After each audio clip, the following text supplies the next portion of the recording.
Well, hey everybody, Leslie here, coming to you today from paralegalcoffeetalk.com. So if you're watching this and you're like, what is this, Leslie? I said, well, this is a devotional 90 days that will help you in whatever journey you're on. So we're going to focus on that until around November 13th. So hang tight. Beautiful devotional called Unstuck. Let me show you this book right here by Pastor Kimberly Jones. You'll find it on Amazon. When I have time, I'll post links, but you can find it there. Okay, hot pink cover, you'll see it. And she goes by the moniker Real Talk Kim. So I would say follow her, okay? Love her to death. Day 3, beautifully broken. I'm going to read a verse to you from Isaiah 61:3, the book of Isaiah in the Old Testament. Incredible prophet. To all who mourn in Israel, he will give a crown of beauty for ashes. He's going to exchange. Instead of ashes, you'll have beauty. A joyous blessing instead of mourning. Festive praise instead of despair. There's a promise for you right there in that verse. Soak that in today. You might be beautifully broken. You might be experiencing some just horrible things right now. And I'll talk about that right at the end here, some of those things you might be experiencing. There was a time when, no, I didn't seek God's opinion or anything when I opened up certain businesses in my life, didn't ask him, didn't consult him, didn't care about what his opinion was. And at the business I had back in 1995, we fell flat on our face. And at the same time, my husband's job of 28 years was being fizzled out, as probably about 20 other people in the company, the corporation he worked in, the division. They were selling off the division and they were getting rid of people to make I'll say the budget look better, because those salaries wouldn't be in there. So yeah, so there was no loyalty to the employee or anything like that. It was quite devastating, a devastating experience, but it didn't kill us. We marched through it, but we lost our home. It was like a house of cards. We lost our business, but we kept ourselves, my 2 daughters, my husband and I, and we left where we lived and moved to where we could get in-state tuition for my oldest daughter in Florida, in Tallahassee, and we had to recreate our lives there, but we had family within 4 hours either way, 4 hours into the Panhandle, over, near Fort Walton Beach, or just further south in Florida where my parents were. So there was a regrouping, a huge learning time for my husband and I and my daughters. My daughters couldn't have been more gracious that my oldest one had to drop out of college for a year until we could get her in-state tuition. This, you can look back and see God's hand in it. At the time, my mind was fried. I went into a bit of a depression, but I was still working and working through it. And it was a time of change, and that was really difficult, and that may be something you're going through right now. There's been extreme loss in my personal life of my humans. I lost my youngest daughter in 1998, as I mentioned yesterday, and I lost my husband and my oldest daughter in 2022 in the fall, within 6 weeks of each other. So yes, other people have had it rougher, but that was my season, and this has been my season of grief. And I felt that I just had to buckle up as if I was on a roller coaster ride, and with God, and hang on tight, because it was going to be a learning experience, and some of it would be incredibly difficult.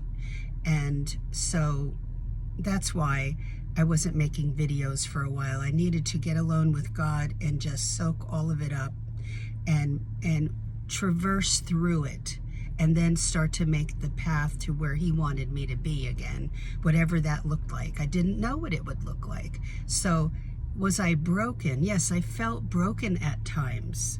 And where are you right now? I'd love to hear your feedback on what, if you feel open to sharing, and what you're going through. But right now, at this almost 2-year mark, I've had to go, okay, I can start pushing forward and asking God, show me what I should be doing. And when this devotional came out by Pastor Jones, I felt this was something that would help you here. So get a notebook, take notes. Beautifully Broken, this is called.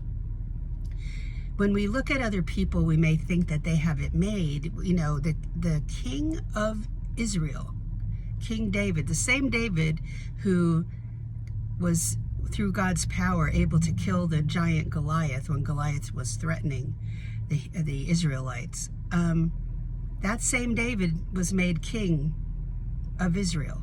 But that David was mistake-ridden. He made mistakes.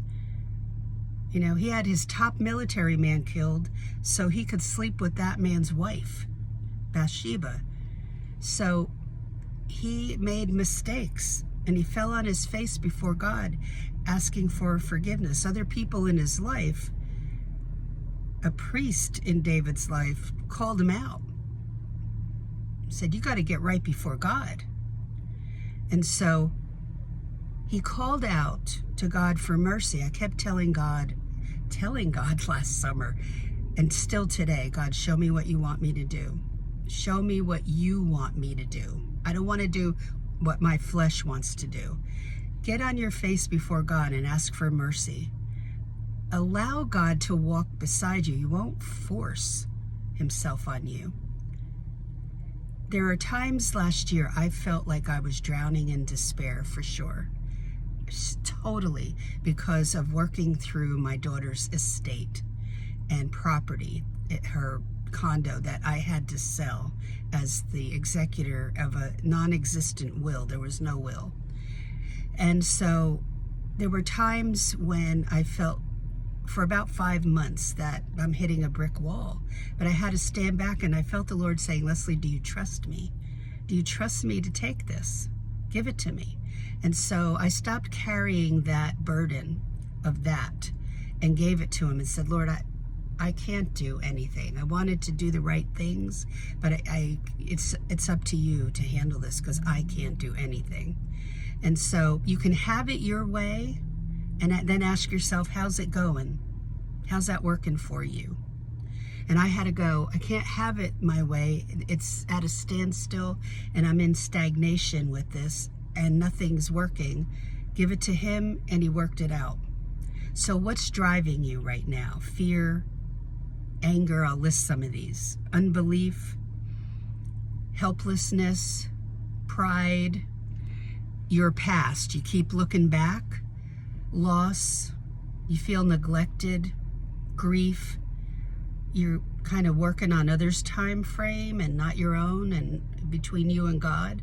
That's a big one for me, that I had pressure from people to, you know, they want you to move faster than your grief and the Lord want you to.